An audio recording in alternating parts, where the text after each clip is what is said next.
Hello. Heard? Why does it look like that? Oh no, I be, you know what I'm saying? I have my I don't really No, have. you're good. I'm talking about my camera. What's up though? How you, Sade? Say it again. How you though, Sade? How you doing? I'm doing okay. Just did a sea moss detox and poured some sea moss in some water and yeah, but meditated and stuff. Got my mind right. Feeling great. How are you? Grateful.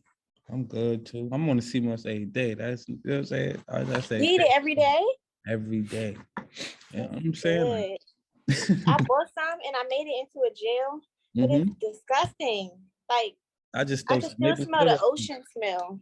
Huh? I just throw some sweetener in there, some maple syrup, and I'm good. I put some honey, but it's I try not to put too much because I am trying to just leave it raw. Get it raw, yeah.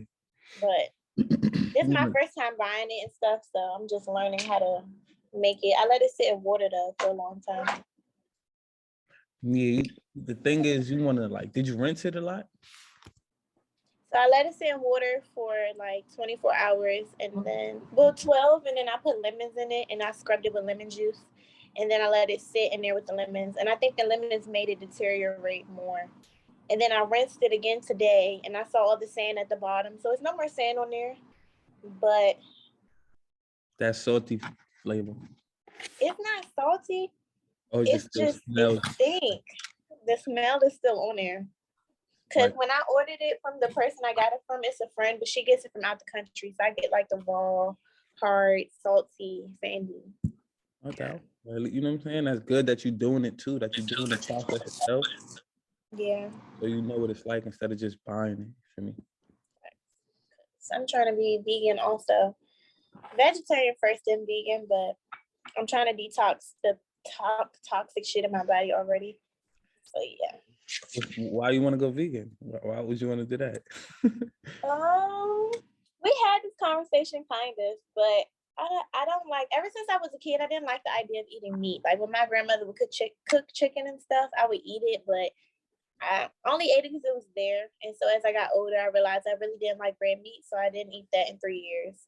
And then I'm just like, I just don't like it. I'd rather substitute it for other things or just make sure I'm eating other proteins and stuff like that. But moral beliefs, I don't know. I don't like it. I don't desire it. I don't judge people who do it, but I'd rather not eat it. How young were you when you was trying not to eat meat?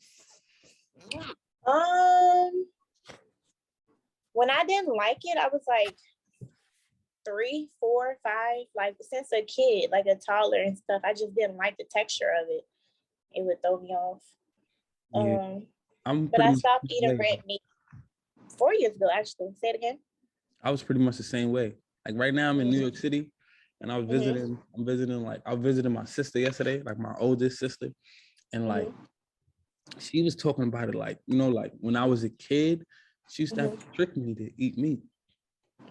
Like, cause I didn't want to eat meat. Like young, like 5, 6, 7. And I used to tell her I didn't want to eat the meat. So she, you know, as a kid, gullible. So she used to just, you know, tell me, oh, it ain't meat, this is this. And then when I'm done, she would be like, it was actually meat. And then I would be crying and shit. Teasing me and shit. But yeah, I know some people like, they introduce their kids to not eating meat too, which is interesting also.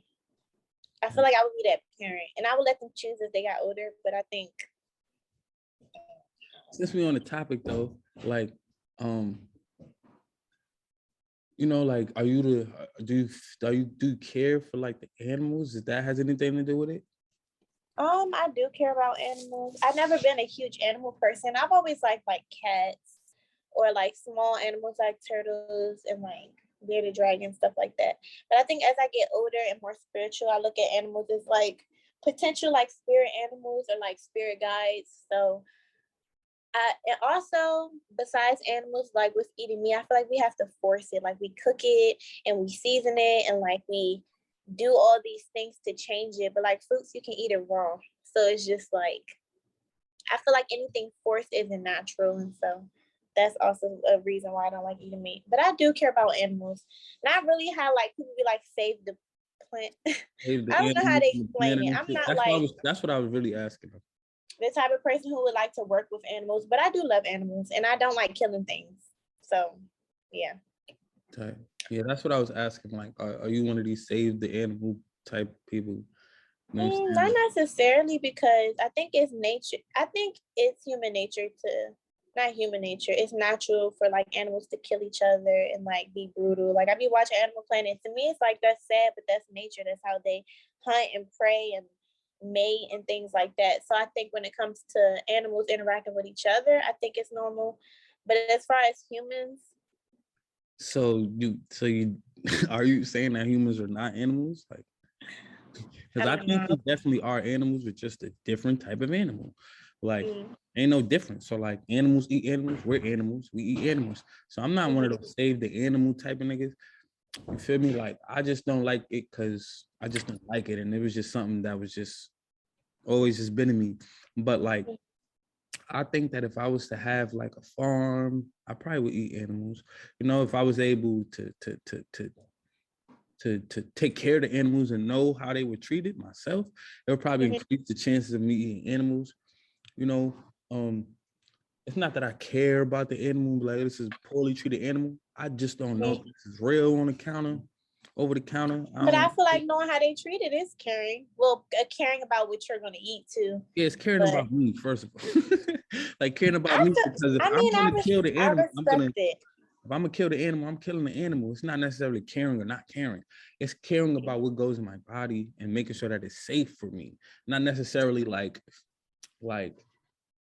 you know, I care about cows. Like I don't know cows. I never really, you know what I'm saying? Like, so it's not like I care about the animals all in general, but I feel like, you know, I want to know when it comes to animals, you feel me? When it comes to animals, because I think it's a really sacred thing when an animal eats another animal, and I consider humans as an animal. So like, I want to know, like, I want to be a part of the process. You feel me? Like a lion gets the joy in chasing the antelope. You know, it's the whole process of hunting and gathering and doing it myself. So like I would want to do it myself, not just buy it from a supermarket. You know, a pack of red meat for $7.99. I don't know if I didn't hunt this. They be poisoning a lot of the meat that we eat, so I feel like that's valid. I think when it comes to me, like not eating meat, I think the old me used to like impose those beliefs on people and be like, no, you shouldn't eat meat, da, da, da. But I'm really just focused on like what I like to do and what I don't like to do and what I feel like aligns with my spirit. But I do think that if someone does eat meat, I do feel like having a farm is the best way, because I think they poison a lot of the meat that we eat today, especially a lot of people don't know what natural flavors are and like artificial flavors, where that shit comes from. It's inside Even of blood. everything. Even blood, like a lot of times, like you be seeing the blood in the packaging, and that's not real blood. They injecting certain to make it look pink. to make it Bologna. look real. Yeah. I don't remember what video I was watching, but it showed how like bologna before you eat it, it's like green or something. Then they use like a dye to make it pink, and so it's just like people be eating all these things, or even like I used to just eat white meats. I would eat turkey, chicken, and stuff. So I would buy turkey bacon, but I would look on the packaging and read the ingredients, and they say rib meat. I'm like, rib meat? Rib meat is pork. And it's like all these things we're buying that says turkey or labels of chicken, or like processed food. When people eat Popeyes and shit, that shit has pork in it. Gelatin, pork is in it. Fruit snacks, pork, different things is in it. So Yeah, like boar's head. You know the meat, that's sandwich, cheese or meat? sandwich meat. Meat, yes. The sliced turkey, the deli meat. Mm-hmm. It's called boar's head. It's like, to me, it's like, hey, y'all don't see the signs. Like how you eating turkey, but the name of the shit is called boar's head. So most of the time, all of the sandwich meat slices, they usually have a certain meat base. And it's either turkey or pork based. So it doesn't matter if it's chicken, you getting sliced chicken, sliced turkey, sliced ham, sliced salami, sliced bologna, sliced pastrami. It always has a base. So like, regardless of what it is, it's either turkey or pork based. You feel me? I'm not sure if Yeah. Boar's Head is I've plant-based, worked at a but it lot of sounds grocery like it is. stores, so that's why I'm familiar with Boar's Head. And like, I used to work in the cheese department at, like, I don't know if you heard of Wegmans before. Yeah, That's yeah. like a grocery store I used to work at. Harris Teeter, different little grocery stores. But like, I just be seeing a clump of meat, and then they just put it through the machine, slice it up, slice it up, slice it up. And I don't know what's be in that meat, but I know a lot of stuff be poison. I don't know. I think if you do eat meat, going to another country or just making sure that you know what you're eating is just very important. Cause Yeah. do you know what natural flavors is? I mean, I think natural flavors could be anything. You feel me? There's a cat right here. You know, I know that they take the shit out of the cat ass and turn it into natural flavor. I know that they take. I know that they do. They do. They take. Yeah. They, you know what I'm saying? They take cat booty juice and turn it into flavoring. They take bird shit, turn it into flavoring. They could take anything and just turn it into flavoring. Within natural flavors, and it's like a proven study and shit, and it's, you know, I be telling people to research it most times because I don't like saying it, because when I say it, people would just be like, what the fuck? But like, according to like research and shit, they like had put aborted baby fetus in the food. So when you see stuff that say natural flavors and artificial flavors, that's what the fuck it is. Type shit. And then also, like, when people work in factories and stuff, some of those like domestic workplaces, like, people be dying in them factories. And like, it's other reports that like sometimes the people die, their bodies get chopped up in food and shit, and it just be a lot of shit. Even like McDonald's, the shit that be in their food, and I just be like, people don't be researching what they be eating. They be eating just everything. I think as a spiritual person, and I believe in magic, that it's important to pray over your food. And you know, if you're gonna eat meat, you should be pouring libations. You know what I'm saying?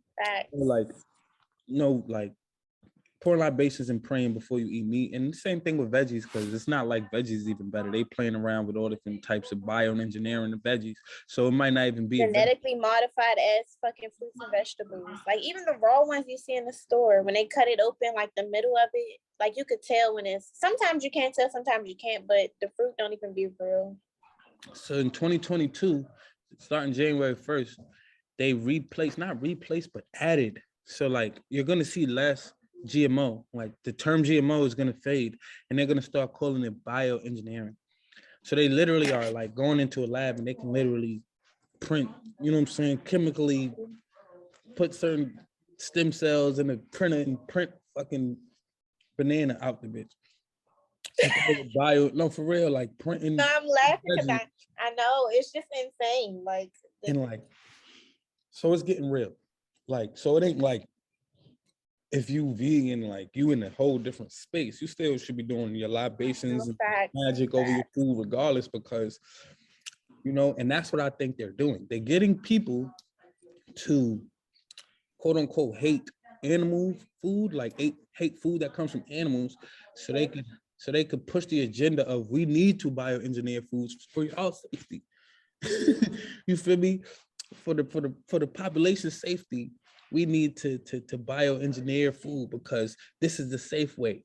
You know what I'm saying? That ain't safe, because we've been doing studies and pesticides, and they're gonna hit us with all the bullshit, which is why it might not be okay to eat cow anymore. It might not be okay to eat fish anymore. It might not be okay to eat veggies anymore. They might hit you with all the vegetables just as bad as the fucking processed. Are you familiar with like soy and like how that's not the best option for people to eat? I guess so. Like, I don't like soy. I heard about all the estrogen weirdo shit that's going on. But yeah, I'm a little familiar with that. Like, I'm not with none of the soy shit. I'm not with none of the beyond. It's crazy because soy is in a lot of stuff. I didn't think that was in it. Like, it's in a lot of stuff. And like, it's bad for a woman's reproductive system because of the heightened estrogen. It helps, like, when men eat it, I think it helps them develop some type of physical, feminine, like, bodily, like, functions and shit. I'm just like, yo. It's deep. It's real deep. You feel me? It's deep. Like it's real deep. there's And like this this is one research of of the like a doctor testing tadpoles and stuff, and I'm just like, yo. yeah, and I know what you're talking about. And that was with corn. That was with corn and atrazine. And that nigga disappeared. So I don't know what they did with him. He's been off the grid since he been doing those interviews. So we don't know what happened to bro. He might be gone. They might have, you know what I'm saying? They might always do that. They always do that. Like when people expose the government too much, or you expose too much about the Matrix and like what's going on in this third dimension, they do some shit to shut you up. So yeah. Yeah, that was with corn and atrazine. So they got corn, they got soy, they got weed. You know about the weed shit? The who? Marijuana. Oh, weed. Mm-hmm. You know about how they doing that with the same shit? I know that weed is like it's genetically modified. What they be doing? Enlighten me. so the weed we smoking now is called EA 2233, and it was invented. Mm-hmm. And it was invented in the 1940s. Well, it was invented in the 1920s, late 1920s, 30s, and it came out released in the 1940s by the U.S. Army. And it's EA stands for experimental agent. So this is experimental agent 2233. So I don't know. I don't know if there were 2,232 before, but probably. So it's just like if this was 1945 when this shit came out, I think it was 1947. But if this was 1945 when it came out, and it's 2022 right now, how many EAs do they got? What anything could be an EA. Tea bags could be an EA. Fucking, you know what I'm saying? Cotton in your shirt could be EA. And I don't know if you know about that too with the clothes. Cotton in your what? Cotton could be an EA. Like I don't know if you know about the clothing and how you got to read the labels on certain clothes because they saying that certain fabrics can cause cancer. Like no cat. You got to read. A lot of things. Carcinogens. So they putting shit in the clothes. That could be EA. We don't know what's the EA. But anyway, weed is EA 2233, EA 2233. And what weed and weed right now is called loud, right? It's called loud. It's called Zaza, exotic. Zaza. You know what I'm saying? It's rapper weed. And you know, rappers are like one of the most biggest influences in the world since the 90s. So like rapper weed, it's like they putting it right in our face. Long story short, in 2012, 2013, I don't remember which came first, but Obama did them right back to back. 2012, I think it was weed first. And then 2013, it was gay marriage. That's my signal for shit goes over niggas' head. Like goes over niggas' head. 1 year, legalize weed, next year legalize gay marriage. Going over niggas' head, going over niggas' heads. But anyways, so what EA 2233 is it's pretty much weed with hyper THC because before the 40s, weed was hyper CBD. You smoked it for healing purposes intentionally, like period. It was not much of a high. You know what I'm saying? Like it didn't get as high. It wasn't tripping and munchies and all of the weirdo shit that's going on right now. This is new. This is brand new for us to be getting this high off weed. And now you get THC with 60%, 70% THC. You get weed with all different types of high amounts of THC. It used to be 0.5, 0.2, 0.01 THC. The U.S. Army, they did their thing on weed, took the CBD out and reversed it and increased the THC and made it low CBD. So now we're getting less healing and more psychoactive high. You know what I'm saying? Now we're just tripping more of a trip, less healing. You feel me? And you said it's called what? EA 2233. I'm gonna look more into that too. And Molly and all of them shits is another EA. These are other EAs. They taking coca leaves and and they doing mad shit. So because they see motherfuckers is becoming more woke, so they're trying to do everything in their power to decrease that through everything. I didn't know shit about clothes. That's any and everything. You don't know what it is. It could be hair it's gel. everything. It You have could to be lip unlearn gloss, everything, literally. chapstick, fucking. You feel me? It could be chapstick, the jewelry we wearing. They could put shit in the you know what I'm saying, in the gold. You know what I'm saying? Because it come 18 karat, we buying the 14. So the other 4, they could just replace it with a little bit of some type of metal that could fuck with you. Who knows what it is? I'm just saying it could be anything, but they got some shit in the clothes. You got to read the labels for sure. So what EA 2233 is, they took the weed and increased the THC and lowered the CBD. What happens when you, if you just eat weed, like make weed brownie, or you feel me, or make weed tea or something, what it does is it lowers your testosterone, man and woman. It lowers our testosterone. When you smoke weed, when you burn it, when you burn the weed, when you burn, like, you know what I'm saying, it creates a whole new chemical. When you burn the THC, it creates a whole new chemical called phenol. Phe, key term, phe, female, phenol, and phenol raises your estrogen.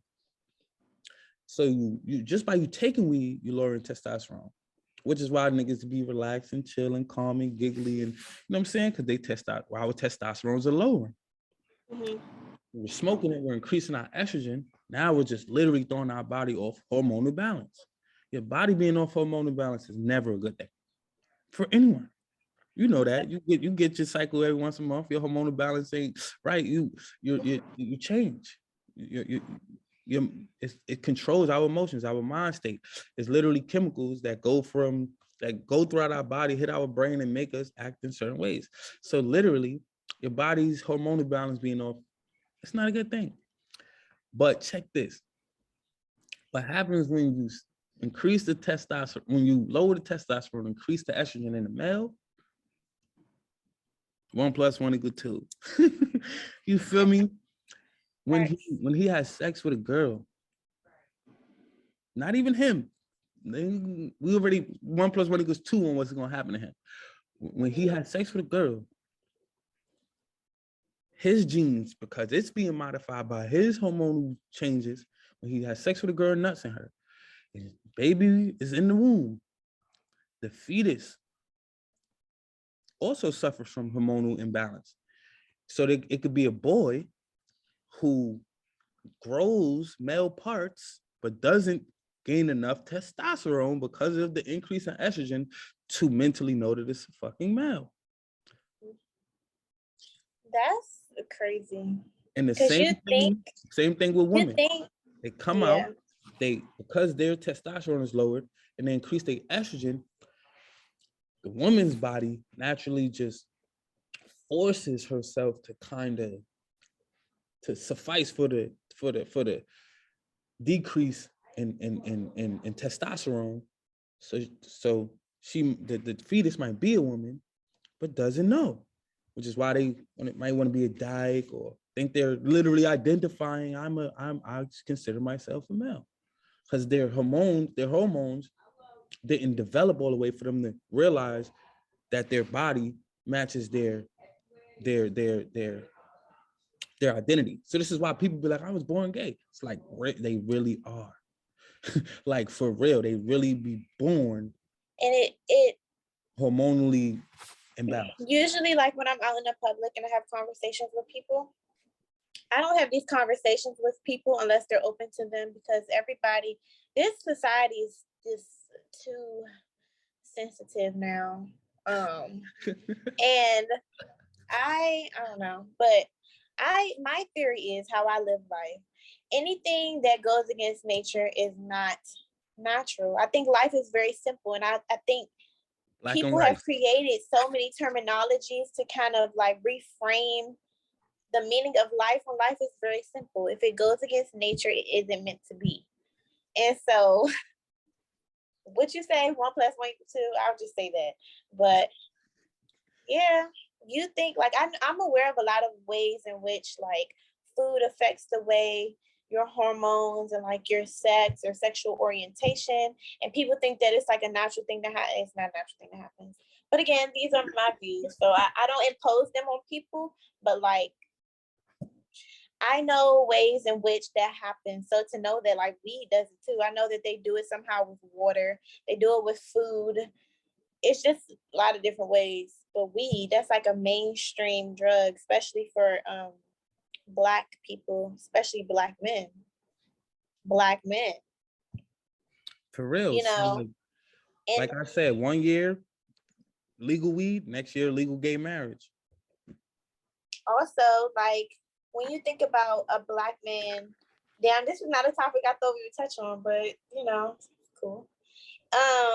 Like when you think about, I had a conversation with one of my spiritual friends, and he explained to me like when men are in the mainstream as far as like social media or platforms or artists or especially actors, like the way that most Black men enter the mainstream is through pretending to be a woman, like Tyler Perry, Eddie Murphy, Martin Lawrence. And so it's just like, these are things, oh yeah, Tyler Perry, Medea. These are things that we laugh at and it's funny and shit like that. But it's just like, why did the Black man have to do that in order to be granted desires and luxury? It seemed like a deal that's signed. Like, I don't know. And there's so much promotion on Black men being, you know, yeah. So And what I notice is I think everything just connects. The men who don't go with that type of, go down that type of route, they well, you bash, baby. You you're like the, go ahead. Go ahead, come. Because I ain't gonna forget what I gotta say. I feel like you're the worst, like, I don't know, you're the biggest enemy of all. I think Blackness is already criminalized, but be a Black straight man who doesn't agree. And I think people's way of like living their life is thinking that equality equals acceptance. I think acceptance and respect goes hand in hand. I don't think you should impose your beliefs on others, but that doesn't mean you have to accept their way of life. Yeah, you ain't gotta shut up. That's the thing. Like it's like they you know what I'm saying? It's like you can't eat, like we, like you said, society is sensitive. So it's like even if I just share my views, people just take it offense. Like I can see somebody watching this and frowning right now. And I don't mind. It doesn't matter. You feel me? But what I do notice is men who come off, who don't take that route of pretending to be a woman or even accepting this gay shit or playing those type of roles.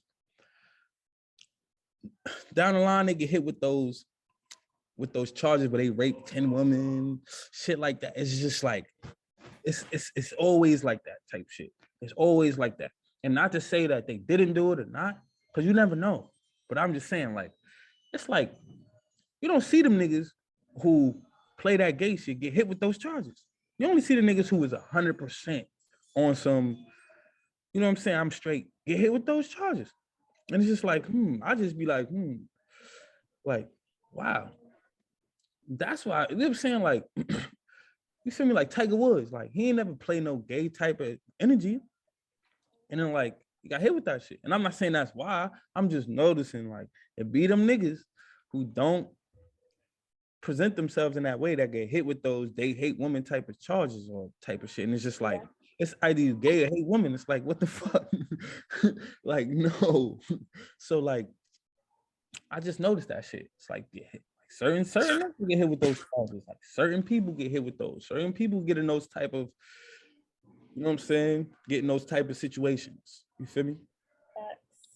So, like, you know what I'm saying? Like, that's what I noticed. So, yeah, I'm glad that we hit these topics just straight off the bat. I'm about to say, let's make sure I know a couple of them. I forgot the ones you said, but I know people, Black mental health, Black mental health of Black men, Black mental health of Black women, Black love, religion, spirituality. Is there another one? Yeah, Black mental health, Black love, misogyny, social media. Those are yours. And the ones I said was spirituality, manifesting money, and education. So you got smokes? Nah, got no weed. I ain't been smoking like that. So I think this right there, like that right there, that black, like we talked a lot about black mental health already. So let's just go down the list. Black mental health. Maybe you could speak about Black mental health with Black men, and maybe I could touch on Black women, or we could talk about Black love. I don't know if I want to do it like that. I don't like the separation. You feel me? I just don't. I don't. Feel you. Okay. I think they divide and conquer us with that in that way, type shit. Where they make us separate, and it's like black men have a different struggle from the black woman, and it's like they ain't have a black man plantation and a black woman plantation. Like we was on the same shit. So like I don't know. Like I feel like we do that shit and it separates us. Like, and then we like the struggle is different, and it's like that don't give us a chance to be there for each other if we separate in the struggle. So like, like, and then we got people be like, "Oh, black man can't speak for a black woman, and black woman can't speak for a black man," and it's like, yeah, I get that a lot. A black man definitely told me I can't speak on behalf. I don't believe in that. I was raised by a single mother. She can speak for me. Simple. Like, she can speak for me whether I agree with everything she say or not. That's my fucking mom's. She's a black woman. And she has the right to speak for me. And who else would? Come on, who else had the black man back historically? So like that's weird. You feel me? That's weird. So I wouldn't even vouch for that. Like no black woman could speak for me or a woman can't speak for me. Like I don't agree with that. So like if you want to talk about the black woman struggle, if you also want to talk about the black man struggle from your perspective, I'm open to that. Like, ain't no like you can only speak for women type shit. I don't believe in that. You can speak for the black man. Who else can? I think that's a great perspective to have. I don't think anybody's ever gave me that perspective before. I think that's a great way to set the tone for the conversation too, because I think a lot of times black men and black women no other group or race of people bicker as much as we do, or complain about who's not doing their part as much as we do. But one thing I find myself being very passionate about is like the mental health of black men, just because black women also, but because I'm a black woman, it makes me want to explore like the experience of black men more. But I think like I had a conversation about somebody talking about like just the standards and expectations of black men, the social norms of black men. I love cats. The social norms of black men. How black men are never really given credit for what they do. It's always about what you don't do. How suicide rates are higher within men. I think that's something that's definitely been on my mind lately when it comes to black mental health. But I think overall black mental health in general is underrated. Yeah, when you said the word suicide, it triggered me a little bit. I'm sorry. Nah, it's good. Like triggers lead to transformation. They're good though, but sometimes for those who don't have experience with certain things, they aren't cognizant. So, it is not good to love being triggered because you know what I'm saying? Like it's not easy for niggas to trigger me. So like if niggas trigger me, it's like bet let's go down there. I've been waiting to be triggered so I could tackle this. It should keep burning out. Because it's needed. I mean, you know what I'm saying? You know what I'm saying? You did as much as was needed. Saying let you know, like we good now. Like you good. But so like when I was a kid, like 11, my sister, her baby father was going back and forth or whatever. And fast forward, he ended up killing himself. He was gonna kill me, my brothers. He had us all hostage in the crib, like crazy, some crazy shit. And he's black man, and the way he worded it, and you know what I'm saying, I believe, you know what I'm saying, you just believe shit after a while, like you know what I'm saying, like believe shit. But when you look back, you just understand the struggle. But he worded it as if it was her fault type shit, but it wasn't. You know what I'm saying? Like it's his own shit he was going through. But he worded it as if it's her fault. He gonna kill himself because she didn't want to be with him type shit. But she was pregnant with his baby. I My apologies. I'm trying to put this sage out because I burned it a little too much. I do not want this damn fire alarm going on. All right. I'm listening. Good. But long story short, like I'm 11. I'm in the crib with my little brothers. My older brother's there too, but he in the room, so he didn't even know what's going on. Because he's just a room head like that. He's just a homebody. So he in the room, just watching baseball. I'm in my mom's room playing Super Nintendo. My mom's at work, so my sister and brothers watching us. I'm with my two little brothers. So I'm 11. I'm with my 9-year-old little brother, my 8-year-old little brother. Me and my 8-year-old little brother playing a video game. My 9-year-old little brother, he got a different mother, same father, but my mother raised him. Long story short, so he on the phone with his mother though, and she's on her deathbed. She has cancer, so he's on the phone with his mother at the time. He peeped what's going on. I don't. So he's calling his mom's asking for help, even though she's dying from cancer. He's just like, please, you know what I'm saying? Like, please, this guy has a gun. I see it. Da, da, da, da. I didn't see it. But long story short, he's telling her, listen, you don't want to be with me? Bet. Then nobody leaving. I'm gonna kill you. I'm gonna kill you or everybody in here, and I'm gonna do myself. But before he got the chance to do that, I'm still here, so obviously that ain't happened. Before he got the chance to do that,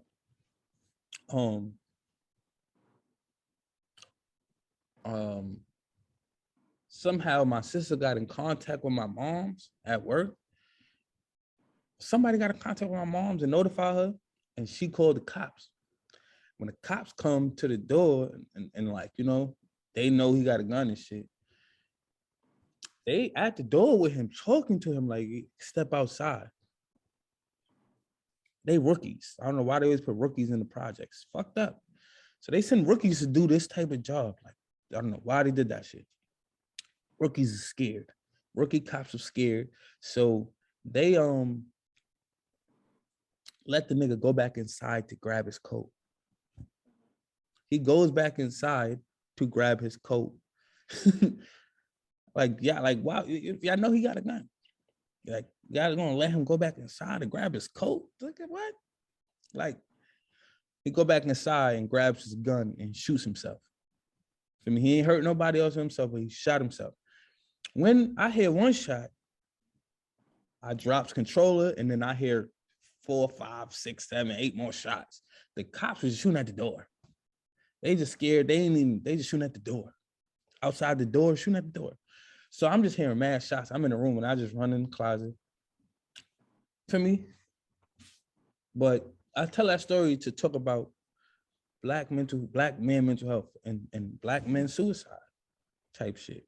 Because his brother ended up committing suicide too. You feel me? And then I know I'm mutual friends with a nigga who did the same thing this year. Like, he killed himself and his wife. You know what I'm saying? Over whatever situation. Well, not the same thing, but similar. Like, killed himself. 2022 already. My fault. I'm like, he's dropping the conversation. Yeah, it is 2022. So like, he killed himself and killed his wife and then killed himself. Like, I'm mutual friends with a nigga who's in a situation, and that's, you know, I mean, I'm not gonna say that doesn't happen with black women, but it's not as, like you said, the rates is higher for men. For me, suicide, black men. You feel me? And a lot of times it's around relationships. It's about us. Maybe not though. It's kind of like, I wouldn't say that that was a cause, because like, sometimes you like, if you're just looking for a reason to express this shit, like, you know what I'm saying? Like, if you a suicidal nigga, you just find a reason to do the shit. And not just that simple, but like, it might cause it. It might cause it. You feel me? I know a woman who wanted to commit suicide and she didn't do it. You feel me?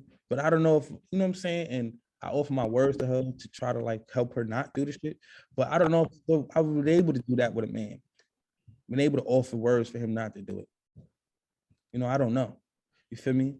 Because we're a little different with our decisions. We're a little stubborn sometimes. So like, I don't know. Yeah.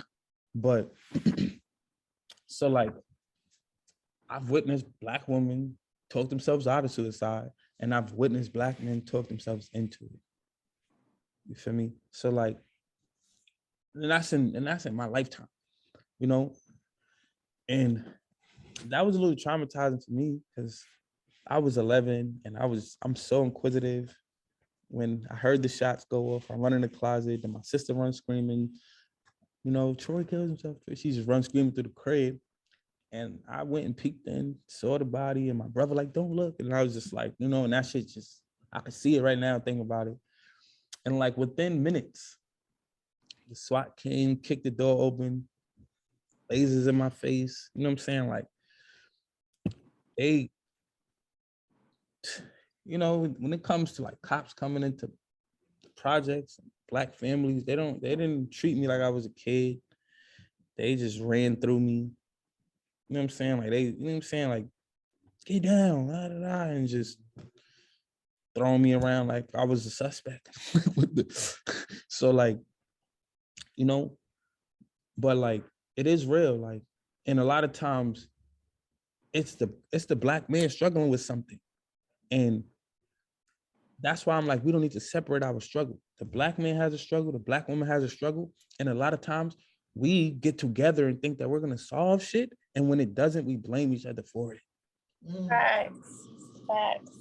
You feel me? And be like, oh, I was hurt. Black woman hurt me a lot. Or a woman might be like, And then we generalize Black the man. whole race. Like, that's a huge problem. I feel like that competition of experience, I think that is a really big problem. Like, even when I have conversations with Black men about Black issues or issues that Black men face and issues that Black women face, and it's always a competition of who's smarter or who's better or who hurt who the most or who is worthy of dating or who is worthy of this. And I think a huge problem in this era with Black women, as far as like the relationship between Black women and Black men, is like basing a Black man's worth on money. Not saying, you know, you can't seek a partner that's financially stable or someone who's financially inclined or equipped like you are, but I just think that Black men are only looked at for what they can offer material wise. And I think we ignore like the vulnerability of a Black man, the mental health of a Black man, loving a Black man, his emotional state, his mental health and shit like that. And I think we do it to each other, but I think the more that we do it to Black men, the more that they do it to themselves, and society is already doing it to them. So I just feel like Black women are like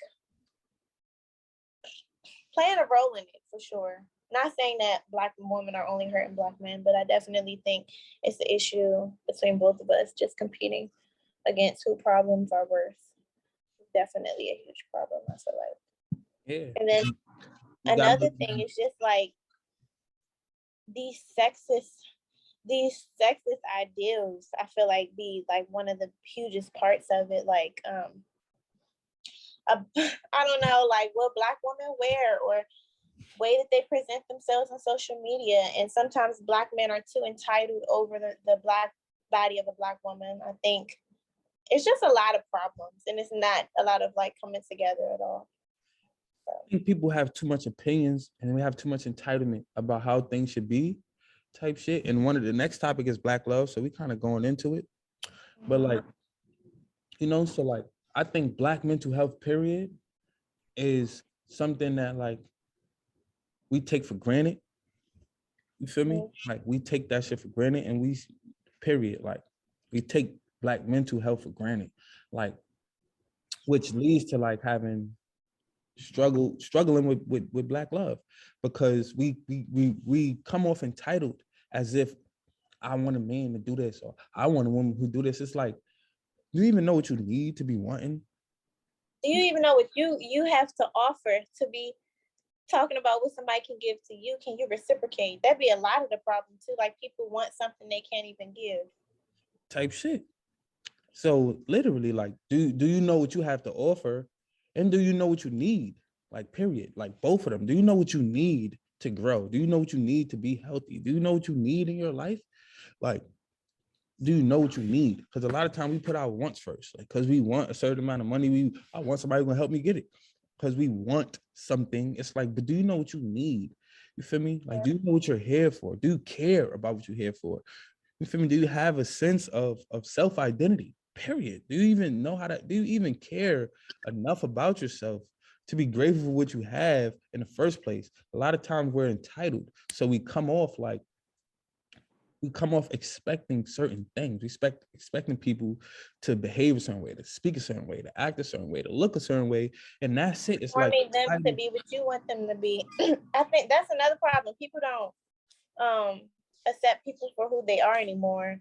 It's more so about making someone to be, like making a man be who you want them to be, or making a woman, pushing her down, conforming her to be whatever you want her to be, when there's somebody out here who you may need or want, but it's just not that person. And I had a conversation with one of my male friends about the femininity of a Black man and how that's important, and how I think a lot of times, like as women, and then other people or just Black men also probably engage in this also, but identifying like what is a man and like Black manhood. And I think a lot of times women are like, or I won't just say women, but people are just like, have this idea of what a man looks like, masculine. You know, some men are more feminine, some men are more masculine.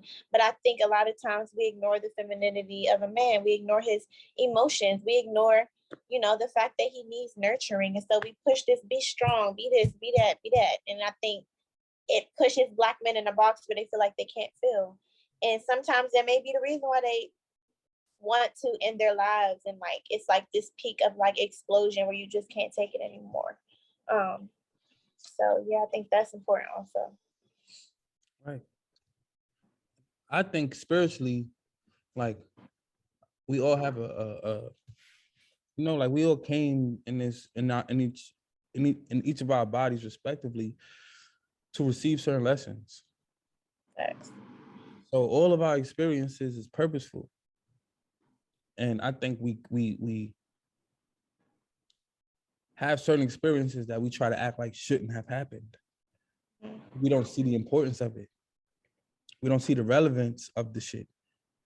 And then it leads to entitlement, like this will never happen to me, and I don't want this to happen to my child, or this shouldn't happen to women, and I want to make sure this doesn't happen to no one like me. And it's like, and that's what I mean. Like we come off entitled with ourselves, so we're only going to project that on others. Like if we come off entitled with ourselves, if we're regretting or rejecting or repressing part of any of our experiences, it's going to lead to us rejecting and repressing and regretting experiences with others. You feel me? So I think it starts with first beginning to reflect on yourself, to realize everything that you've ever experienced was for you to learn what you know. Nothing shouldn't have happened. You feel me? Like, should you be dumb is what you're saying? Like, I shouldn't have learned none of this shit. I should just be like, we need to learn. Like, we're here to learn certain things. We're here to be full. We're here to be fulfilled. We're here to know what we need. That's what we're here for. Like, we're here to know what we need to grow. If you're meant to impact the world, then you need, it's going to take a lot of knowledge to impact. It's going to take a lot of passion. It's going to take a lot of something to impact certain things. It's not going to just become easy. Yeah. Whatever that a lot of is going to take a lot of that. So whatever you've experienced, allow yourself to reflect on it so that you realize that it was purposeful. You feel me? It was purposeful. And don't project your experiences on others like others should have. In order for you to have what I have, you have to experience what I've experienced. No, that's different. You have a whole different life and I don't know it. I shouldn't even care, you feel me, about your purpose, because I that wouldn't work. How would I be doing what my job is, caring for other people's purposes? Unless my purpose is I'm an oracle or some shit. But like, you know what I'm saying, that's not everyone act like oracles on social media and Instagram and shit, and they just telling how a relationship should be and how women should be, and women should expect men, and you understand we're gonna do this. Literally. And it's just like, bro, everybody got their fucking opinion about how shit should be, but no one's talking about how they are and how they should be and what works for them. With self, no one can sit with themselves. People can't meditation is very hard. No one can sit with themselves. No one can sit and take deep breaths. No one is, you know, some people are, but a lot of people aren't self-aware of who they are in ways that they need to improve. I think it definitely, like you said, starts with yourself. I think people get into relationships and expect other people to heal them or other people to make them happy. You got to be happy with yourself first. And when we think about Black love, I think a lot of people don't pay attention to how like white colonization and like how whiteness has like tampered with, and I won't say destroyed Blackness, because I don't think Blackness can ever be destroyed, but if they destroyed a lot of shit that caused us to just be fucked up in a lot of ways. Not saying we haven't survived it and we're learning to navigate in our own ways and recreate our culture again, but I think, you know, white masculinity has fucked up Black masculinity in a sense. I think we always think about the what and not the why, or where shit stemmed from, or why, you know, I think Black people were always loving people. So it's important to think about, like we was talking about, all this poisonous shit going on, ways they trying to fucking kill people, destroy people, like how that has had an impact on like the relationship between Black men and Black women.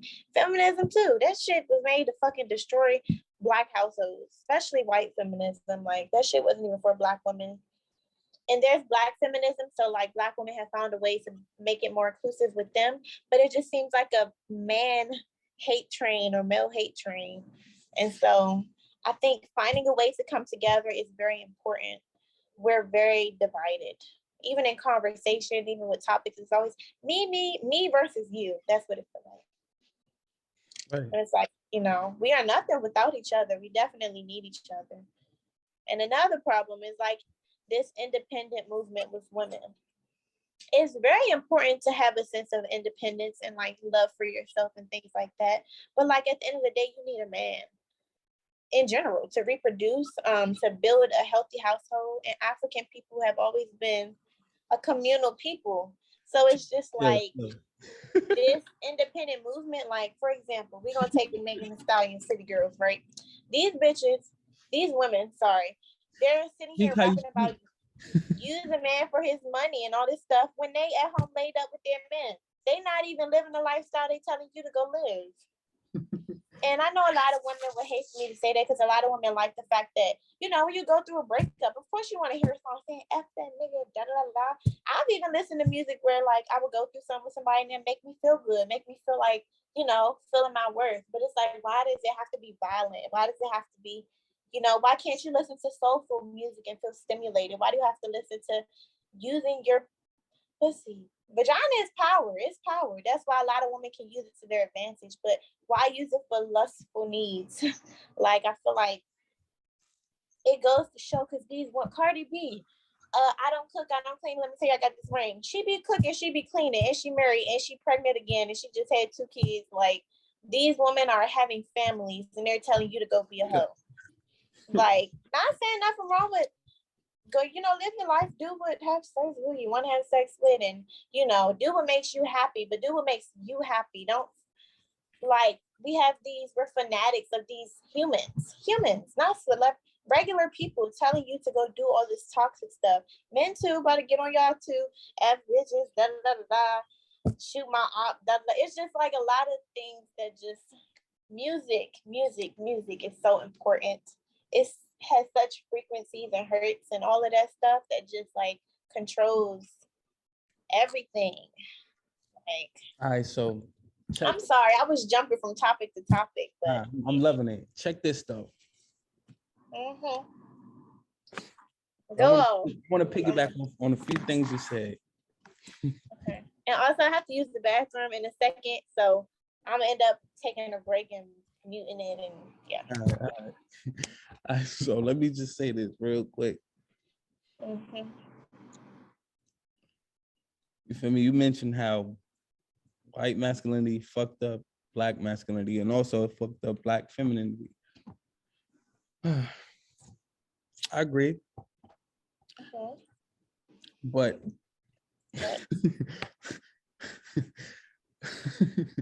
why are you laughing? Go ahead.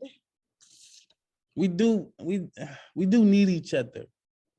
We do.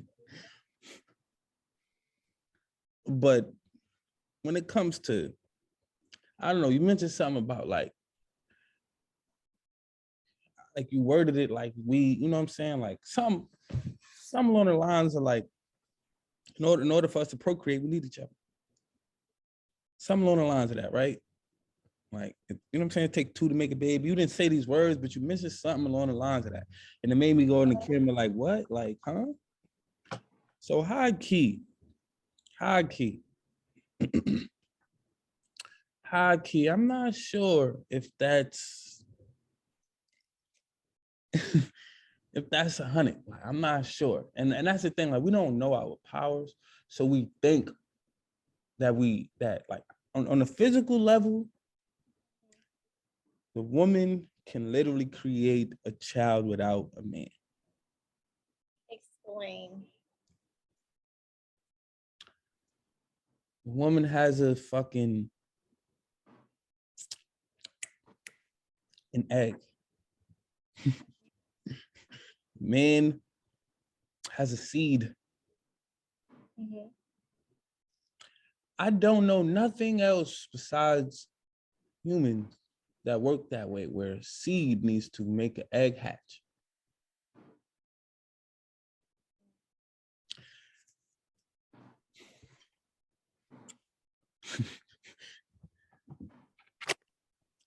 If you did research on how pregnancy works, the egg fertilizes. The male seed is just radiation for the seed to fertilize. There's ways for the woman's egg to fertilize without the seed. All of these Virgin Mary birth stories, you look them shits up. There's mad of them shits throughout history. And within this last century, they have women who claim they have virgin births, like not had sex before or without having sex for a long period of time and had babies. So I'm not sure on that level, like y'all need us. but for the struggle, we need each other, like for the for what we're experiencing. But on that level, and it goes to show like how much woman has raised families without men, that they really don't need men. Like y'all really don't. You feel me? Like y'all really got it. If it was the other way around, I'd be worried. If it was just men raising families by themselves and no woman, I'll be a little worried. I'll be a little worried. I'm not, and but to back you up though, I agree. Like I said, back me. You know, I love agree. Like I said, that, I agree. Oh no, I do genuinely, wholeheartedly. I agree that white masculinity fucked up black masculinity and black femininity. It got us believing shit like the woman need the man. That's that white shit. They telling they white women, y'all need us, y'all can't do nothing without us. It don't work the same way with us. It don't work that way. It don't work that way. It don't work that way. You know, I know someone who considers God to be the black woman. It don't work. Exactly. It don't work that way. They convinced us that that's that white inferiority. They make their woman feel inferior without them. It's not, y'all not inferior without us. Y'all not incomplete one half for the other. Nah, y'all could be whole without us. We need y'all. I think and that's why white masculinity has got us, and that's that agenda. They push that agenda, that fatherless household bullshit. Telling the statistics say the fatherless household lead to jail time and less college, and shut the fuck up. That's y'all households. That's y'all households, nigga. My mom's had 11 kids. My mom had 9. Like, so like high key, like ain't nobody in jail. None of my brothers in jail right now. Ain't none of them in jail for do no felonies and none of that shit. You know what I'm saying? Like all of that bullshit statistic shit is lies. Like at least that's for them. So we believe it, we will begin. You know what I'm saying? You are what you think Your you are. thoughts are a lot of power too. Also. So we start to project that shit and think that, you know what I'm saying? And then we be like, you know, I had conversations with my mom's thinking that stupid shit. Like, Mom, don't you think it would have been better if you'd have just had a man instead of like, and I had to realize like, nah, like she did it. She did it. She did it. Like she did it. And she did it 11 times with no nigga. You know what I think? So they got us project that shit on us. And we think that a woman ran household is inferior. A woman without a man is inferior. And it might be for white women, not for the black women. They tell us a woman can't raise no man. Fuck out of here. Who else going to? If I was to raise a child on my own, boy, you think they ain't gonna be complete? Like, a man might not be able to raise a man, but a woman has been raising men since the beginning of time. Especially black women have been raising men since the beginning of time. We need not to apply their bullshit statistics, their inferiority to us. So I agree that they fucked up our perspective, and that's another way, is that they got us thinking that we're incomplete without each other. You feel me? And hopefully I get to the point where I'm like, hold on, the black man is not even incomplete without the white woman either. But I ain't there yet. But I know that the black woman is not incomplete without the black man, because I was raised by a complete black woman. I think when it comes to like being an individual person, I think I gotta put my phone on charger too. But that's what that little break will be for today. But I think with Black people, I think we all have a wholeness that we develop, and I think we only add to each other. But I do think the Black man has an important role in the Black woman's life, and I'm still researching. I'm still learning. I wonder, because I know throughout history, even in ancient Kemet, like there have been many African females who were warriors and shit like that. And I don't know if the Black man is made to be a servant to the Black woman. And like you said, right, there's the egg. And if the sperm is what gives radiation to the egg, it still does something for the egg. So I feel like, you know, I'm still learning the Black man's role in the Black woman's life, and like what that looks like. I guess it's different for each person, or just in a general context, I guess, just still learning that. But I do feel like we play important roles in each other's life that's needed. But again, no one should feel like they're half without anyone. I don't even think the Black man should feel like he's half without the Black woman. I think everyone should feel like they're whole first, because yourself needs to be complete. You need to be conscious within yourself and like self-aware and know who you are. But I think we both play an important role. Maybe the Black woman plays a more important role depending on, you know, how you look at things. But yeah. Like I said, I got keto. I got a pee. Yeah. Break time. I'm gonna put my phone. I got the little charger that charges fast, so it won't be that low. But yeah, I've been drinking a gallon of water every day. A little sea moss water I've been drinking, so it's working. Hold on, I'll be back. All right. I'm back. I'm gonna have to do it while I'm sitting on my bed. But all right, since we're on break. Okay. Well, this could be a part of. We'll stop the record. Well, I guess it don't matter. Just we on break.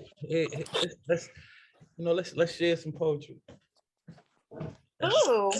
Okay. Perfect time. Yeah. I feel like I'm not prepared. Hold on, give me 1 second. Give me 1 second.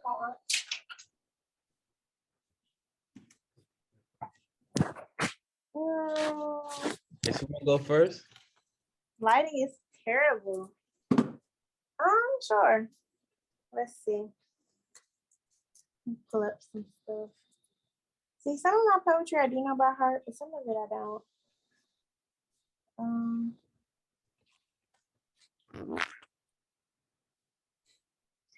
Dang, you caught me off guard.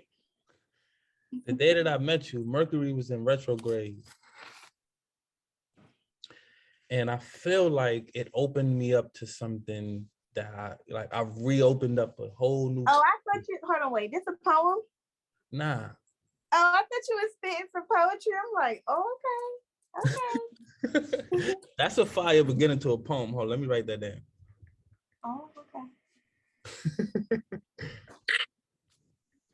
I should write a poem about that day. I felt like that's what I was trying to say though. That day was really, it felt really, really, really like magical to me.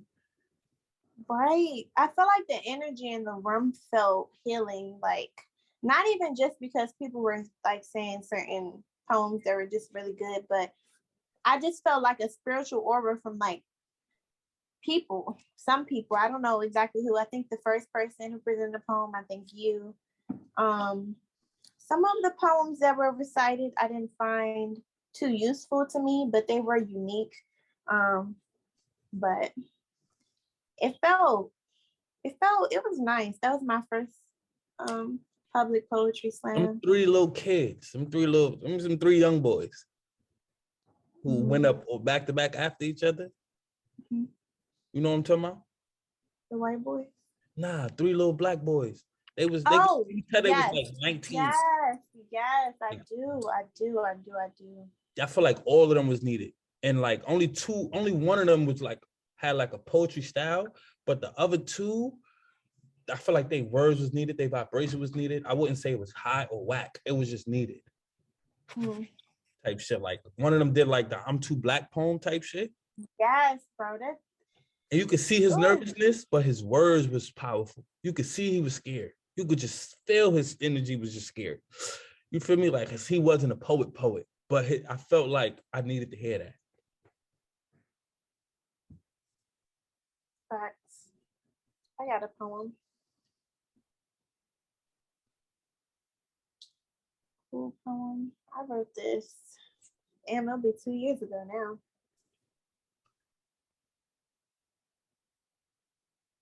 But yeah, that was a very nice night.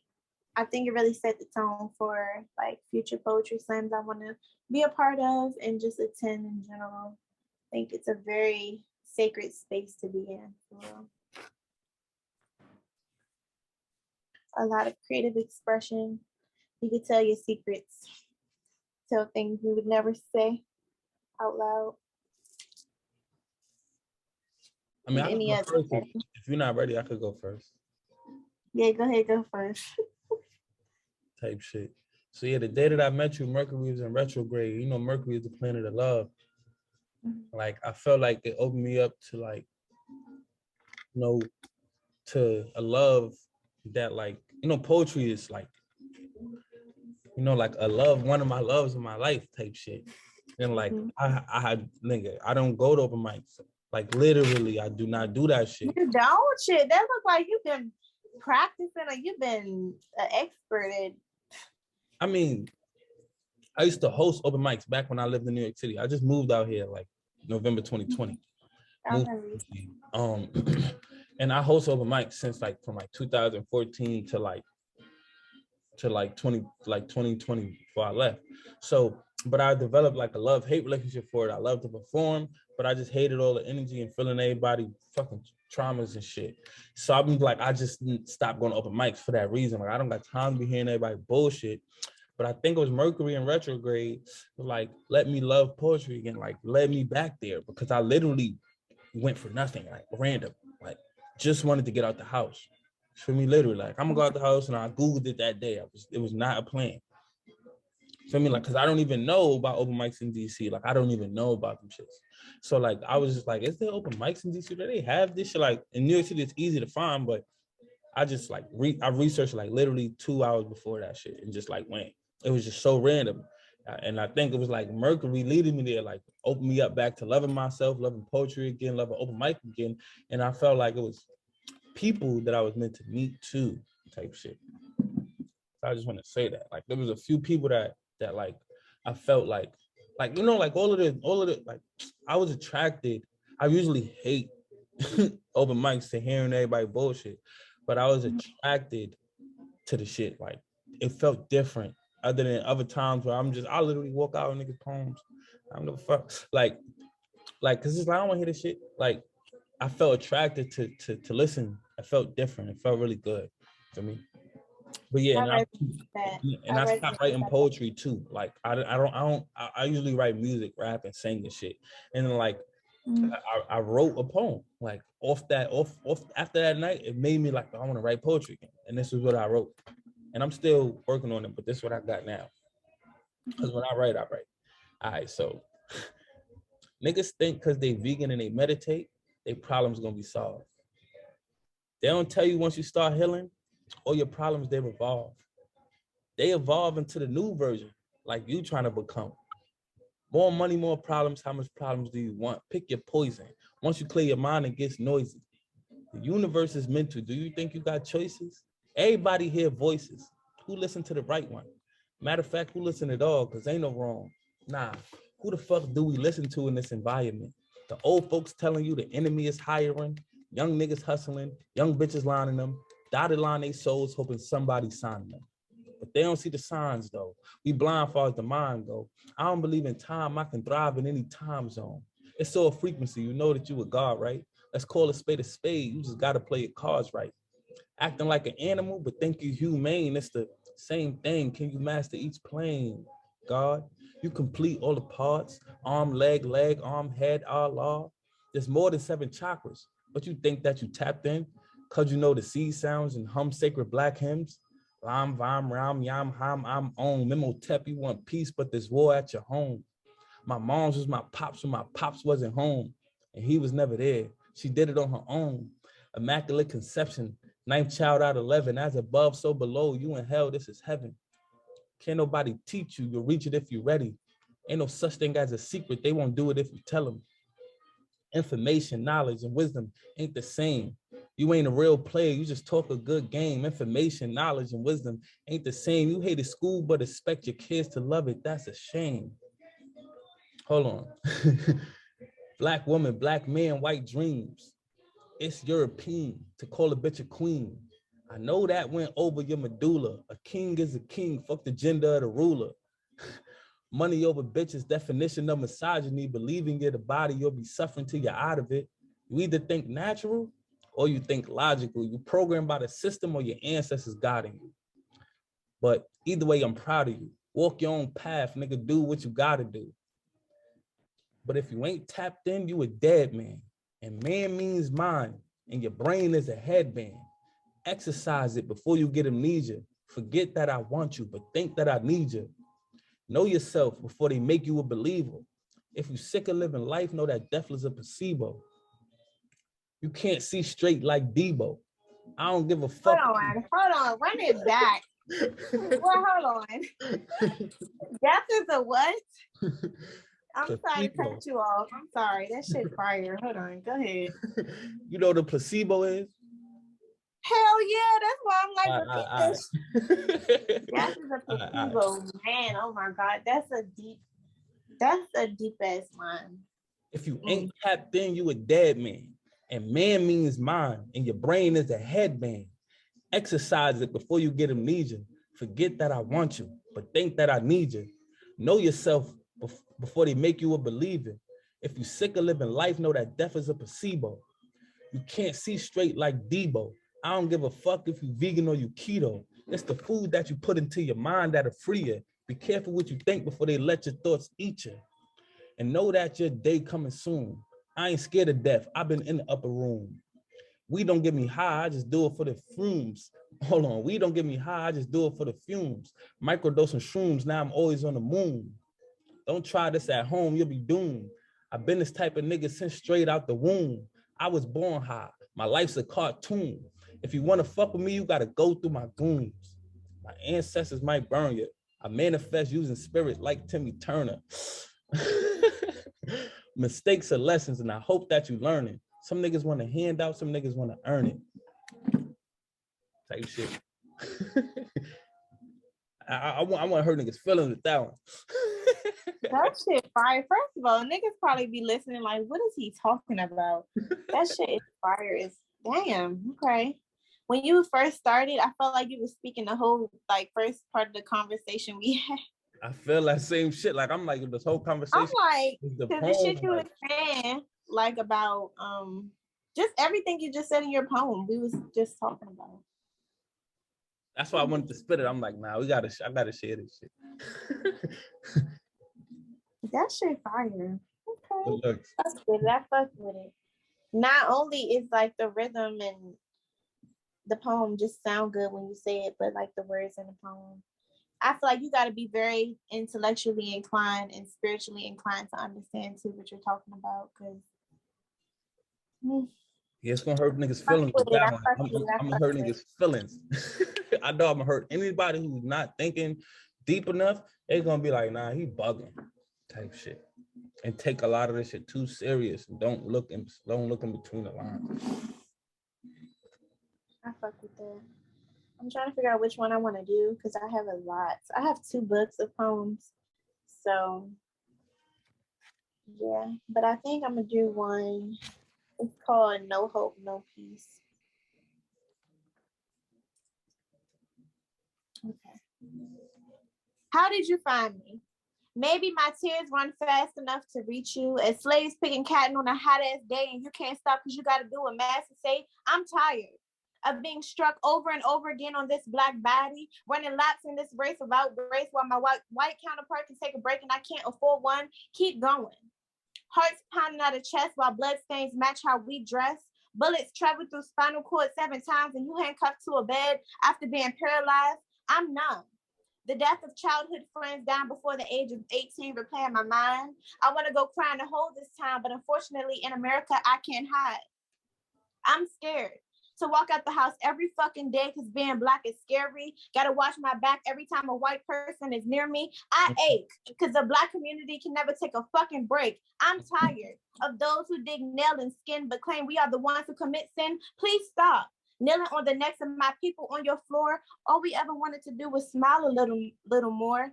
Let me go. Chains graze against ankles. Chains graze against these black ankles because I keep running but somehow can't get nowhere. I don't want to die. As lifeless as the last breath we all take because some still can't breathe. And I know you may disagree, but if I die today, please promise you won't forget me. Cool little poem. My bad, I was stuttering stuff. That was it. It reminded me of what you said earlier about how, you know, black women was warriors in ancient Africa. But high key, black women has been play every role throughout history since the beginning of time to now. Just the other day, like, you know, when we talk about like ancient Africa that's ancient history, like that's millennials away, like thousands of years ago. Like just two centuries ago, you feel me? Less than 2 centuries ago, we had Harriet Tubman. So, and that's just who they talk about. They don't talk about all of the slave revolts because there were hundreds of slave revolts that they don't talk about. And they just only talk about Harriet Tubman in that term. That's it. Act like these are the only 2 people that tried to fight back. But high key, black woman has always been a warrior. And that poem right there makes me, you know what I'm saying? It has that black woman warrior energy. Like they still here. They still here. Not facts. Like the ancestors live within us. I don't think a lot of people realize that. Like the shit don't stop just because, you know, it's modern day and you do have a lot of shit that has tampered with our spiritual being. But you can always reconnect to yourself. You can always connect back to yourself. You can always unlearn. But it's just a decision that you can make, you know. A lot of people don't choose to awaken the inner God within themselves. And so that inner God will just be diminished if you don't choose to awaken it. And so, Type shit.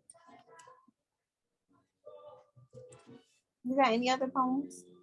I don't know. Like that's really, like I said, I ain't write poems in a minute, and that's the only one I wrote. That one though. That's the only one I wrote. Type shit.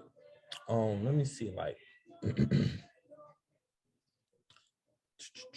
This one, a lot of Black men liked. This is the one I recited at the poetry slam too. But let me see, because I have other poems. Not bad. My phone overheated and started acting crazy. Damn, the story was getting too hot for your phone. Yeah, because my phone was already hot because it's dying. And then while it's charging, me using it, I guess, made overheat. But also, my phone has been acting weird lately. So I guess I need a new one. You got an iPhone, them niggas, you know what they do. Apple be fucking with your Hell shit. yeah. Upgrade. I got the XR and I've had it for 2 years. And I think they make the older phones fuck up so you can buy a newer one. So. Yeah. All right, but let me end this story and spit this poem. Okay. So like, I went to college and was still dealing with her, and then eventually she got pregnant, not by me because I never hit it raw, and not by him either. She got pregnant by a whole nother guy. So now my dreams is ending.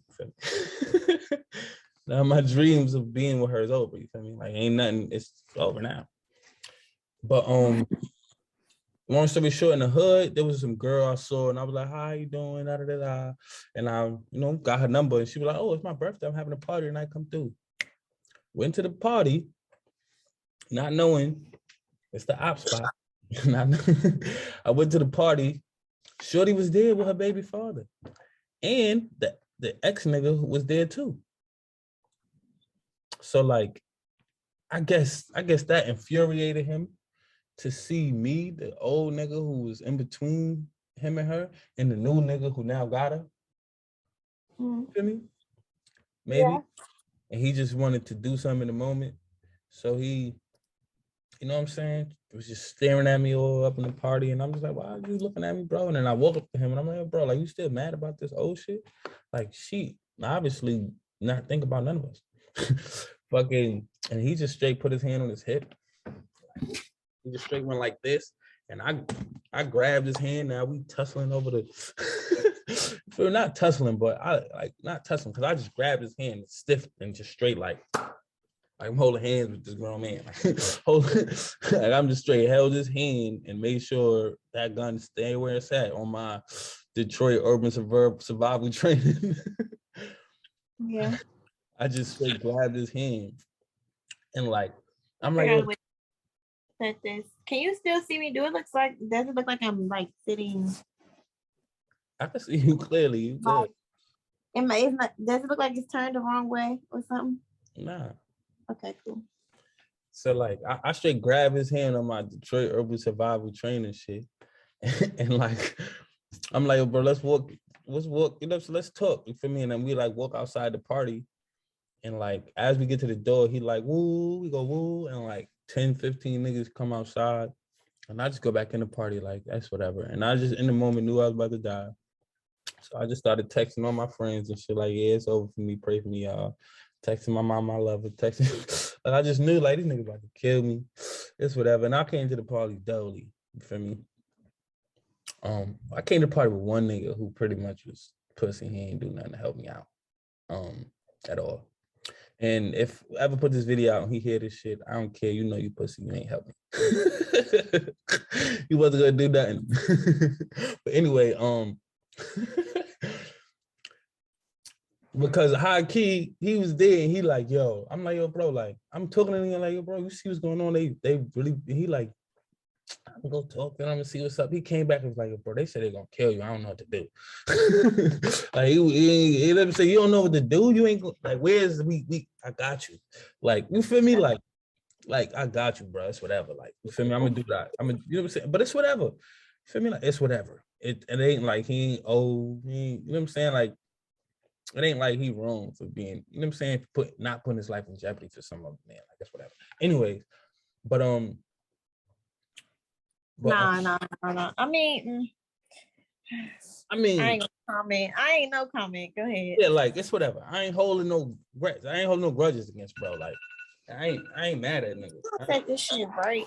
throwing me off. You know what I'm saying? Because we could have, he wasn't gonna help. If he would have helped, he just got the flip too, so it didn't even matter. So it ain't like it don't even matter. So, anyways, you know what I'm saying? Like, I'm literally just like, I'm gonna just enjoy this party. It's whatever. I'm gonna enjoy the night. I'm starting to dance with girls and shit. In the middle of me dance with a girl, niggas just hit me from behind. Boom, niggas started jumping me. Next thing you know, the hit stopped, and I'm like curled up like this. And as I look up, he got the gun in my face, and he's like clicking it and banging it. Like, he's clicking it in my forehead, but it's not going off. He's like banging it, trying to make it work, and clicking it. And he's like, "Ooh, I want to kill you," but the gun was jammed. So yeah, and then like people was telling me like while I was like this, he already had the gun over my head trying to shoot me, but it wasn't going off. So, you know, that you know, this poem that I'm about to spit is pretty much that experience type shit in a more artistic way type shit. You feel me? Just sharing that trauma type shit. And I was fucked up for like a few years. Didn't really trust women for a little while. Like, it took me like a good 4 years to deal with that shit. Like a good 4 years to really, you know, when I started to write about it, I started to release the pain from it. Feel me? And I started writing about it like 2011, 2012, and then 2013, I kind of wrote a poem about it, called Bang Bang. And then like, yeah. And then like, yeah. And then I began to really heal from the shit and do the work. But yeah. So that's what this shit is about. Like my real, like that's a real story type shit, real battle that I fought in a way. And well, I thank you for sharing it with me because you didn't have to. Type shit. I think that, you know, I think you know, part of my you know, that was part of my healing. You feel me? Like that was part of my shit because, you know, people go through shit and it, you know, it could go either way. I could have been still here today saying I don't trust bitches and bitches and blah blah blah. And I think that was part of my healing. Like for me to be more responsible for myself and shit like that, and not take it out, not express it, not take it out on women and be like, oh, that's women's fault. Women be doing this with, and women be setting niggas up. Women, I went through this. So I know women ain't shit. Like I think I went through that so I wouldn't be one of them niggas type shit. You know what I'm saying? Like I wouldn't be one of them niggas blaming their issues in life on women type shit. Because that could have, for me, it could have. But I think, you know, every experience has two ways you could go with it. Like, you know? Thanks. But yeah, blood stains on the pavement, think somebody died. Red dot head top, now he out his mind. Ox store always open if you gotta hide. You think you seen it all, you never seen a gangster cry. He got him beef because his bitch is playing both sides. Consequence of turning hoes into housewives. Thought he took his bitch, but she be doing this for licks. They said, let's put him on the charts. That mean it's a hit. Turn the temptress to a mistress and it's what you get. Potential problems for the pussy, never worth the risk. Pussy power turn a pussy nigga to a simp. Now he tricking, but she the one who playing tricks. Judging by her ass, he thinks she an asset. She a liability, she got his address.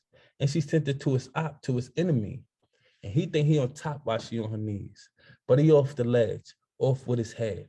She turned his bedroom to his deathbed.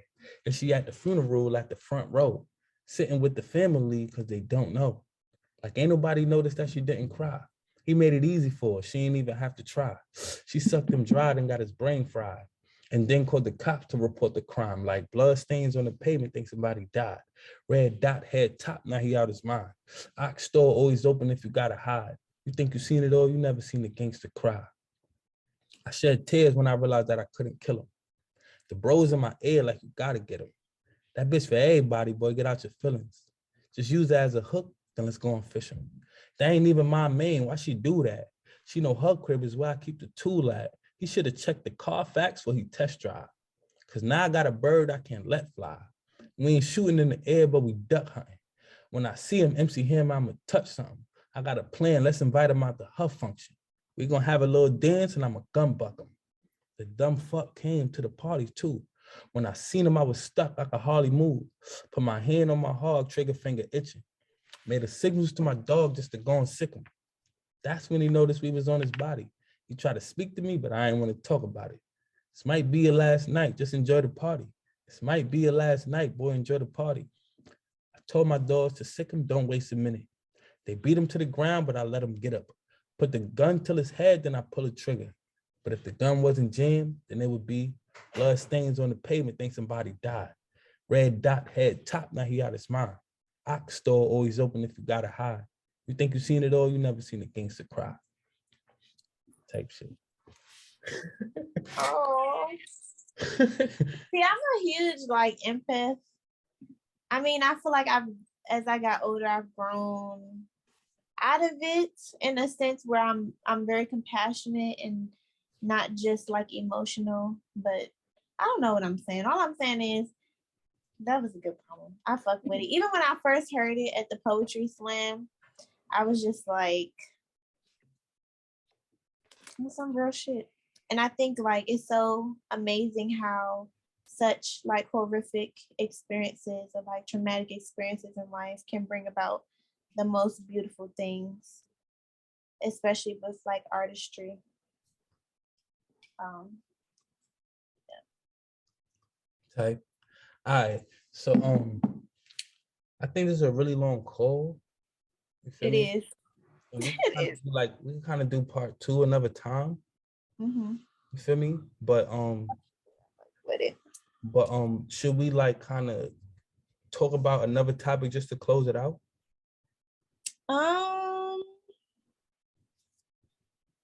Sure. Do you want to talk about a topic we didn't talk about yet? I'm trying to think. We talked about Black mental health, kind of talked about Black love, a little bit of misogyny, and a little bit of social media. So like all your topics, we touched on a little bit. We could always touch on them more, but some of the topics that I said was spirituality, manifesting money, and education. We kind of touched a little bit on spirituality, not really on manifesting money and education. We can talk about that. Yeah. Type shit. And you did mention how like, men kind of have this, women be throwing, the society be throwing that shit on us. So we do that battle with each other. Mm-hmm. You know what I'm saying? Society makes it seem like men should be bringing money to the table type shit. And women kind of do that shit. Throw that on niggas, project that on niggas, and then men project it on themselves and feel less worthier, if depending on how much money they have or not. Yeah, and the median, like when we think of like income in America, I'm just referring to America because this is where we live.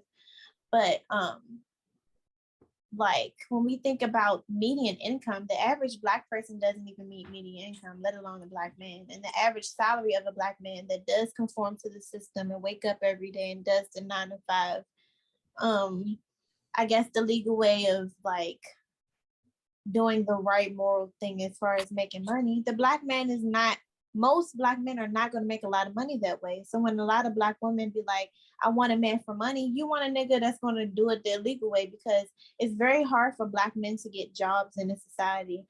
I mean, there are a lot of Black men in certain positions, whether you admire rappers and things, but those aren't the mainstream Black men. So when we think about that, and I'm like, I want a nigga with money. I want a nigga who's going to, sell weed. I want a drug dealer. I want a nigga who's going to do things outside of the system, a way to finesse the system. And when doing that, he's putting himself at risk only to conform to what, society wants. I won't just say the Black man, because I think it's a societal thing too. And it also tricks the Black man thinking that that's what his worth is also. And I think Black women just egg that shit on also. But I think when it comes to just financial gain, very hard for Black people to reach that by following the system. I think our goal should be finessing the system, not being spiritually inclined and manifesting money, like you said. But it is hard. It's very hard. Shit, I think when it comes to bring that to education, like I think we're bombarded with images of first Black. I'm the first fucking person in my family to go to college. First generation. Yeah, first generation college student type bullshit. So we be, like, y'all niggas ain't graduate high school. It's just like, first of all, like, school period the idea of school is really new, like in this country. Like the Man. idea of school, like 200 years ago, slavery was worldwide, and school was not much of a thing. So like, you know what I'm saying? Like, you don't hear that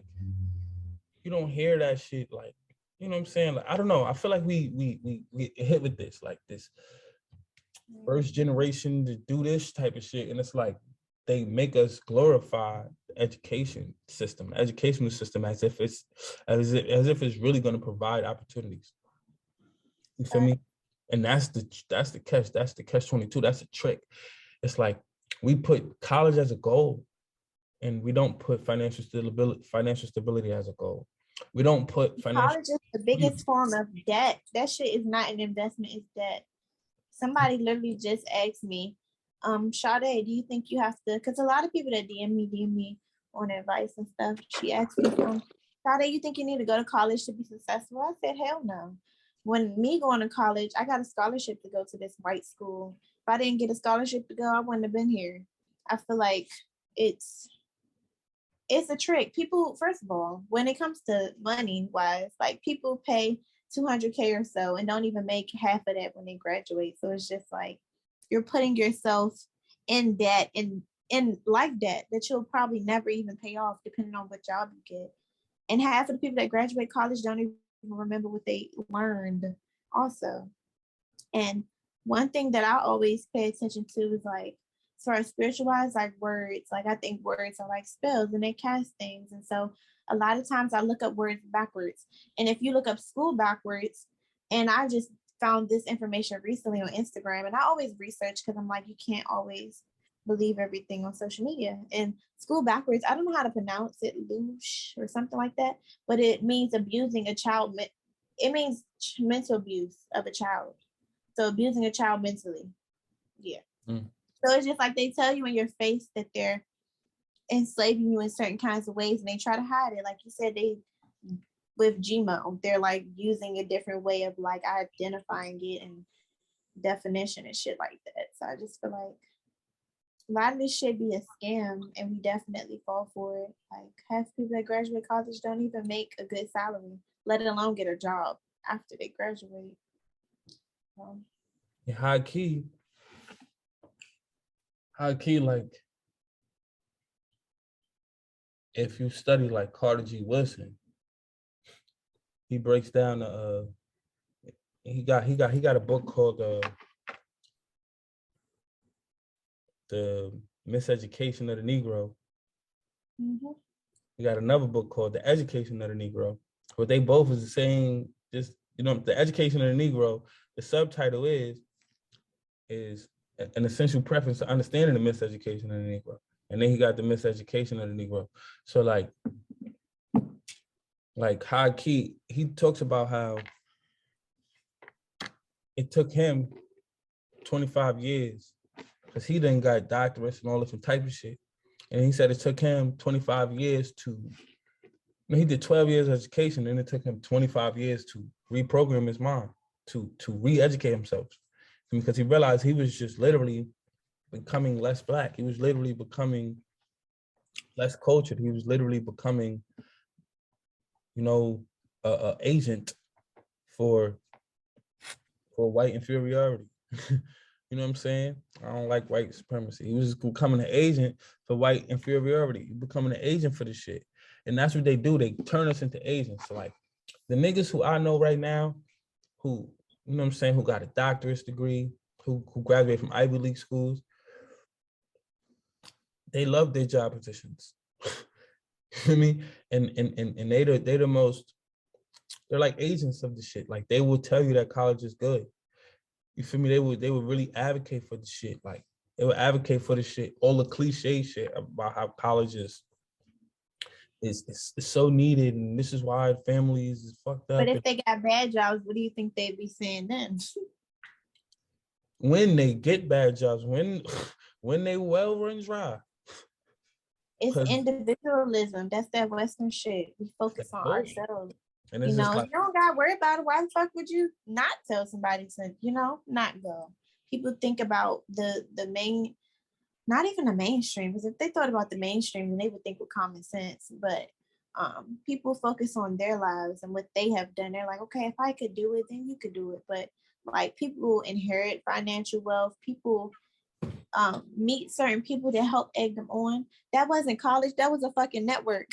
So it's like, what's the real value? You know, so pretty much the more you become educated in the system, the more miseducated you are personally. Like the more less spiritually you are. You know,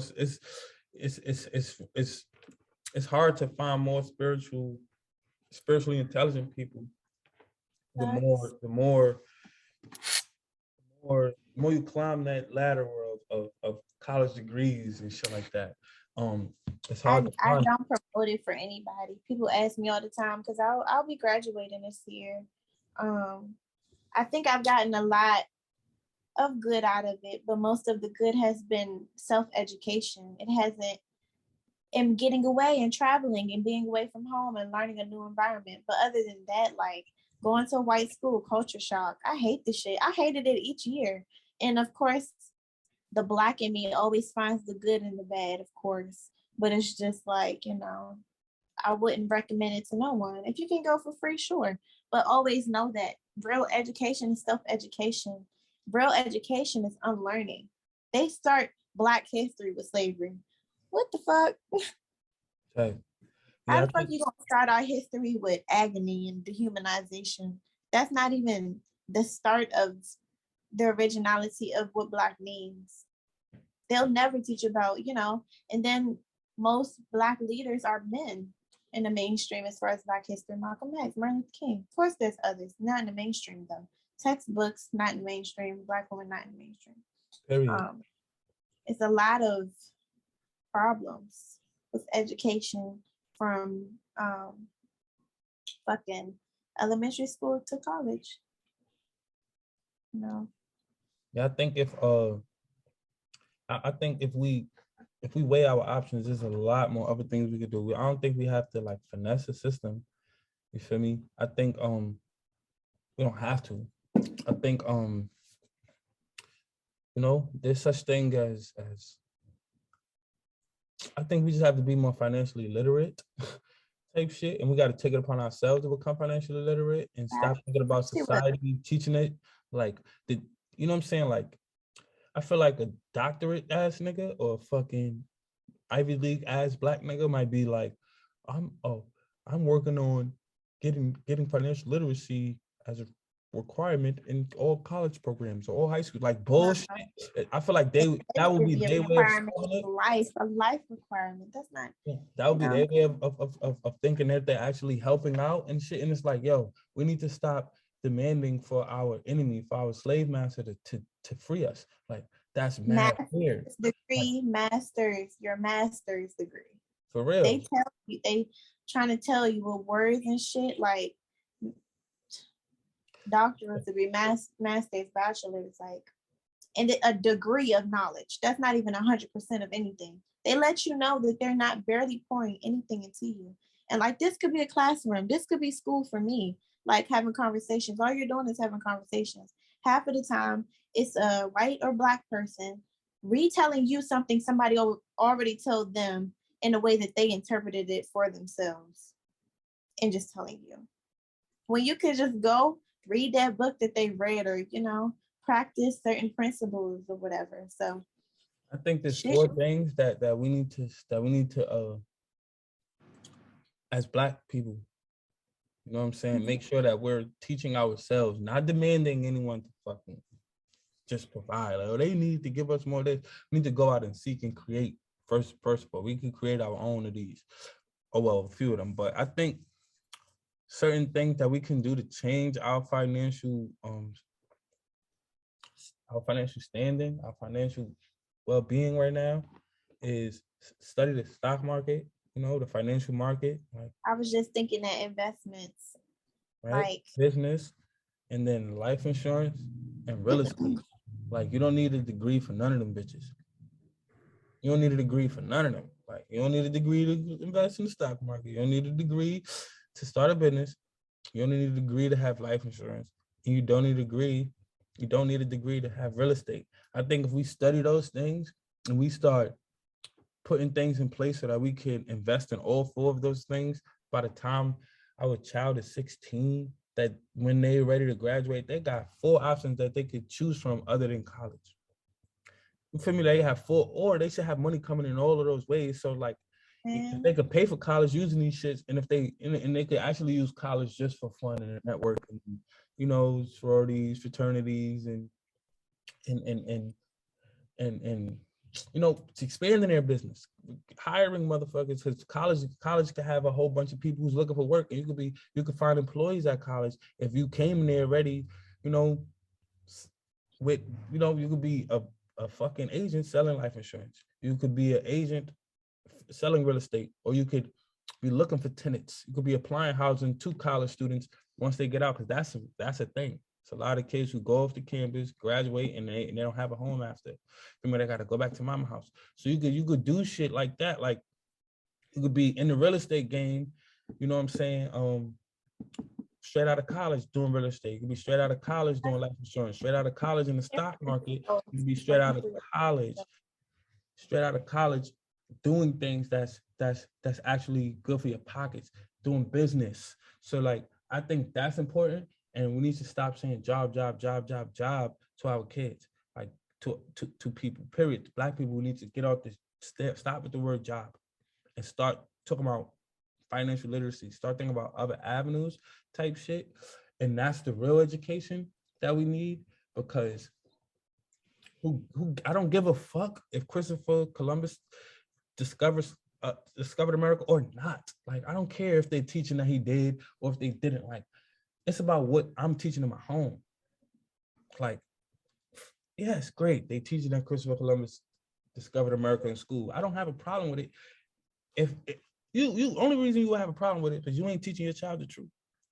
So like, I think people, social media makes things too, I won't say too accessible, but like in a sense, yes, to the point where people don't do, like they don't, I don't know, it's a lot wrong with social media, but it's also a great platform to have access to research, to have access to ways you can learn how to help profit on your own.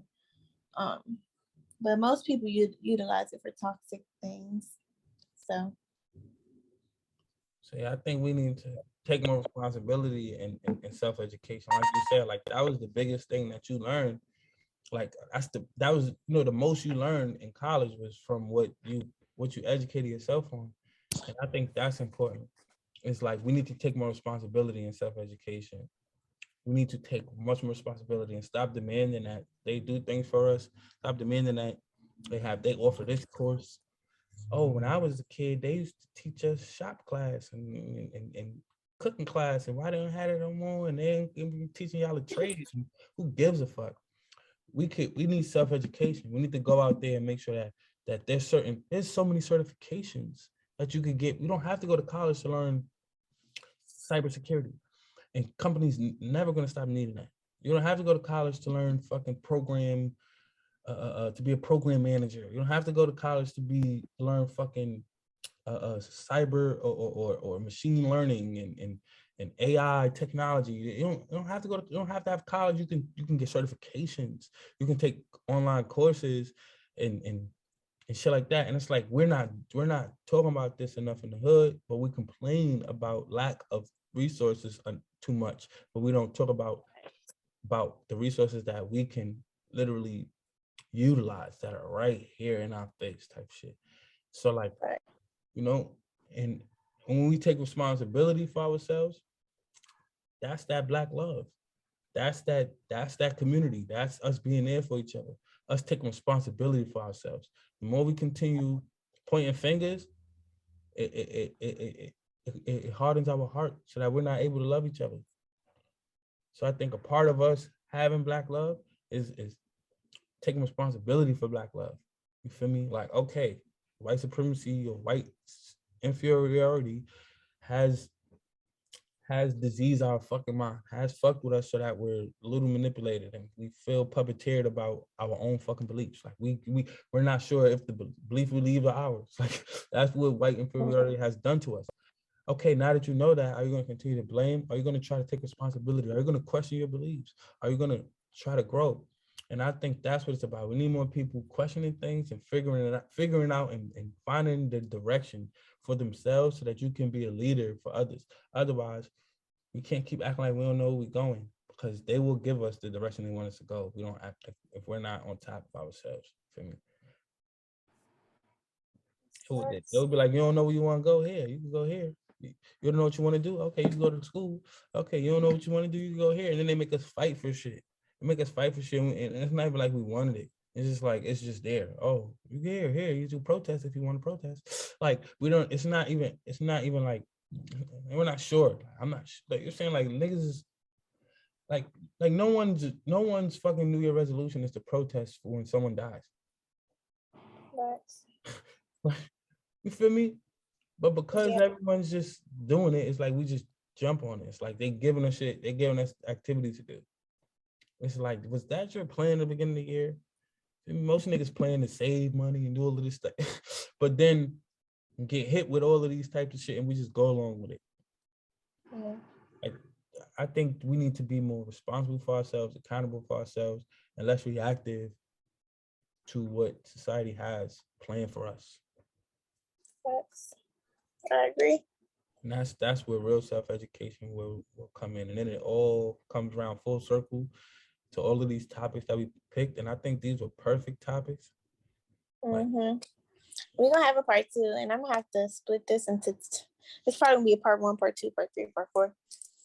But, you know, I definitely agree. I feel like that ending topic definitely correlates, but I think they all connect inevitably. Everything starts with you, starts with yourself, you know, by dismantling and unlearning and shit. It starts with yourself. You learning who you are, being self-aware of the struggles you have and ways you need to heal, asking your ancestors for guidance. And only then can you, I won't say change the world, but start to get more into your communities and stuff like that.